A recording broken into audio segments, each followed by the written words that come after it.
আচ্ছা, তোমাদের স্কিন কি ভীষণ পাতলা হয়ে গেছে?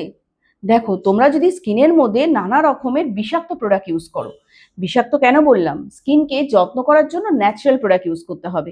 আর যে প্রোডাক্ট স্কিনকে প্রোটেক্ট না করে স্কিনকে নষ্ট করে সেটা তো বিষাক্তই হয়। তাহলে তোমাদের স্কিনটা হয়ে যাবে ভীষণ পাতলা, রোদে গেলেই স্কিন জ্বালা করবে, রেড হয়ে যাবে, র্যাশ বেরিয়ে যাবে। আর স্টেরয়েড যুক্ত প্রোডাক্ট তো এখন অনেকেই তোমরা ইউজ করছো বছরের পর বছর ধরে স্কিন টোনটাকে চেঞ্জ করার জন্য। স্কিন টোন চেঞ্জ করতে গেলে কখনোই এই ধরনের প্রোডাক্ট ইউজ করো না। স্কিন টোনটা যদি চেঞ্জ করতে হয় তাহলে নিজেদের খাওয়া খাদ্যটা ঠিক করো।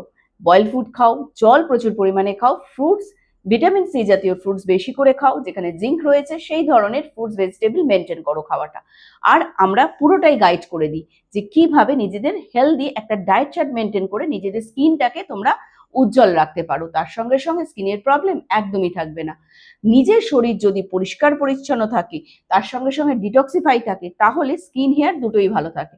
তার সাথে ব্যবহার করো দি কুইনের এই কয়েকটা day to night care. Cleansing করো উইলোবার্কের ক্লিনজার দিয়ে, টোনার অ্যাপ্লাই করো উইলোবার্কেরই। আর ডে কেয়ারটা করো day serum, hyaluronic day serum অথবা সিল্ক হাইল্যান্ড ডে জেল দিয়ে, কিংবা দুটো মিক্স করে একসঙ্গে। আর প্রত্যেকদিন রাত্রিবেলা একদম মিস করবে না অলিভেন থাউজেন্ড ব্যবহার করা। আর যদি এর সঙ্গে 24 ক্যারেটের গোল্ড সিরামটা একবার মিশিয়ে নাও, মিশিয়ে প্রতিদিন ব্যবহার করো, স্কিনটা সোনার মতন উজ্জ্বল হয়ে যাবে।